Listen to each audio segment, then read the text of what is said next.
Just imagine तुम 16,000 feet की ऊंचाई पर हिमालय के बीच में ट्रैकिंग कर रहे हो, जहां चारों तरफ सिर्फ बर्फ और सन्नाटा हो। लेकिन जैसे ही धूप थोड़ी तेज होती है और बर्फ पिघलने लगती है तो तुम्हारे पैरों के नीचे सैकड़ों ह्यूमन स्कल यानी कि इंसानी खोपड़ियां निकलने लगती हैं। एक नहीं, दो नहीं, बल्कि 500 से भी अधिक स्केलेटन्स। मानो ये पूरा झील मौत के सौदागरों से भरा हुआ हो और इन्हीं में से कईयों की खोपड़ियां बीच से फटी हुई हैं और उनमें ना कोई गोलियों के निशान है और ना ही किसी तलवार के। Sounds like a horror movie, right? लेकिन असली डर तो तब शुरू हुआ जब डीएनए रिपोर्ट्स ने सबके होश उड़ा दिए। जिनके भी स्केलेटन मिले वो लोग यहाँ के थे ही नहीं।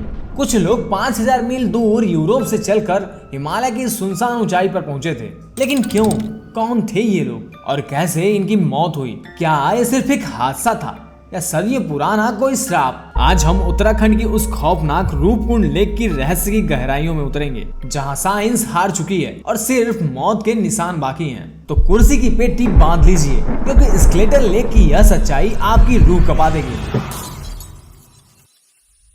यह कहानी सीधे 16,000 फीट की उस खौफनाक झील से शुरू नहीं होती, बल्कि इसकी शुरुआत होती है 1942 में, जब पूरी दुनिया वर्ल्ड वॉर 2 के आग में जल रही थी और एशिया में भी सेम सीन चल रहा था। तब ब्रिटिश इंडिया के लिए हिमालय सिर्फ एक पहाड़ नहीं, बल्कि एक स्ट्रैटेजिक फ्रंटियर था। इसी दौरान उत्तराखंड की ऊंचाइयों में तैनात एक फॉरेस्ट रेंजर हरिकृष्ण माधवाल अपने रूटीन राउंड पर निकले थे। माधवाल धीरे धीरे उस ग्लेशियर झील की तरफ बढ़े जो सी लेवल से लगभग 16,000 फीट ऊपर सिचुएटेड है और आज जिसे हम रूपकुंड लेक के नाम से जानते हैं। अब जैसे ही वहां की धूप ने बर्फ की ऊपरी सतह को थोड़ा सा पिघलाना शुरू किया तो झील के किनारों पर अजीब सा शेप दिखने लगा। पहले लगा कि जैसे मानो पत्थर बिखर रहे हो, लेकिन जब ध्यान से देखा गया तो वो पत्थर नहीं थे, बल्कि वो ह्यूमन स्कल थी। एंड ये तो बस अभी शुरुआत थी, क्योंकि ऐसा नहीं था कि वहां बस एक या दो ही स्कल थे। वहां पे सैकड़ों स्कल मौजूद थे और वह पूरा इलाका बिखरी हड्डियों से भरा पड़ा था। मानो कभी यहाँ पूरा ग्रुप ही एक साथ खत्म हो गया हो। जिसके बाद ब्रिटिश अफसरों को तुरंत शक हुआ कि कहीं ये जापान की आर्मी तो नहीं जो चुपके से हिमालय के रास्ते इंडिया में घुसने की कोशिश कर रहे थे। उस समय ये डर बेवजह भी नहीं था, लेकिन जब हड्डियों की जांच हुई तो सच्चाई ने सबको चौंका दिया। ये स्केलेटन ना तो उस टाइम के थे, ना ही किसी मॉडर्न वार से जुड़े, बल्कि कार्बन डेटिंग ने बताया कि ये सैकड़ों साल पुराने हैं। मतलब अब ये स्टोरी और भी गहरा हो गया। अगर ये सोल्जर नहीं थे तो फिर कौन थे?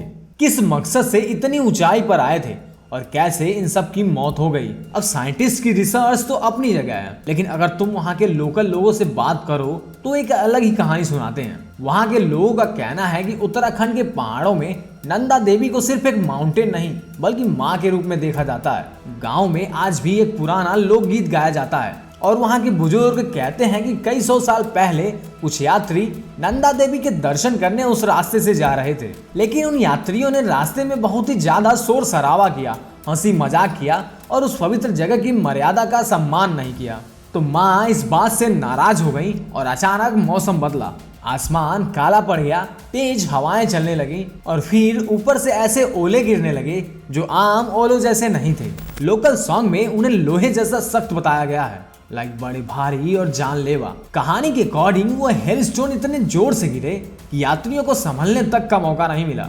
पहाड़ों के बीच खुली जगह में फंसे लोग बच नहीं पाए। एक एक करके सबकी मौत हो गई और उनका ग्रुप वहीं पत्थरों और बर्फ के बीच में दबा रह गया। अब तुम सोच रहे होगे कि यह तो एक लोक कथा है, पहाड़ों में तो ऐसी कहानियां चलती ही रहती हैं। लेकिन असली झटका तब लगा जब साइंटिस्ट ने उनकी फॉरेंसिक रिपोर्ट देखी। कई खोपड़ियों पर एक जैसा पैटर्न मिला, गोल शेप की किसी भारी चीज से जोरदार चोट, न तलवार का कट, न गोली का छेद, न किसी ट्रेडिशनल वेपन का निशान, बस सिर के ऊपरी हिस्से पर गहरी और गोल चोट, जैसे ऊपर से कुछ बहुत ही भारी और सख्त चीज सीधा सर पर गिरी हो।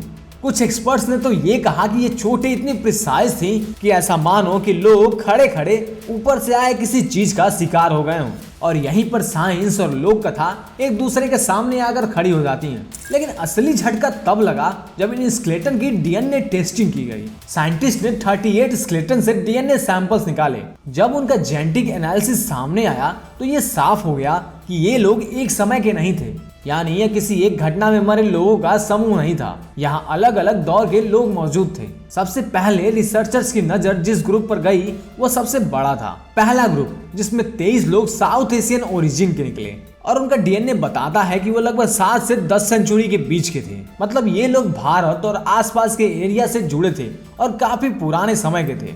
मतलब कि इस जगह पे सदियों पहले भी लोग आए थे। इसके बाद था दूसरा ग्रुप जिसमें सिर्फ एक स्केलेटन था जो कि साउथ ईस्ट एशियन ओरिजिन का निकला। वो अकेले था और उसका जेनेटिक पैटर्न बाकियों से बिल्कुल अलग था। ये अपने आप में एक अलग ही मिस्ट्री बन जाता है। फिर तीसरा और सबसे शॉकिंग ग्रुप जिसमें 14 लोग ईस्ट मेडिटेरेनियन रीजन से थे, खासकर ग्रीस और क्रेट के आसपास के इलाके से मैच करते हुए। वेट, ग्रीस ये 18वीं सेंचुरी में उत्तराखंड की पहाड़ियों पे क्या कर रहे थे? और साथ ही उनका साउथ एशियन पॉपुलेशन से कोई पुराना जेनेटिक लिंक भी नहीं मिला, यानी वो यहाँ के लोकल लोग थे ही नहीं। तो सवाल ये है कि ये यूरोपियन ओरिजिन के लोग वहां तक पहुंचे कैसे, किस मकसद से आए थे, और उनकी मौत उसी जगह कैसे हुई जहां सदियों पहले साउथ एशियन के लोग मरे थे। अब इस डीएनए रिपोर्ट ने मिस्ट्री को सुलझाया तो नहीं, बल्कि कहानी पर और भी परतें डाल दी। अब इन सारी बातों से एक चीज तो बिल्कुल क्लियर हो गई कि ये लोग एक ही दिन एक ही हादसे में तो नहीं मरे थे।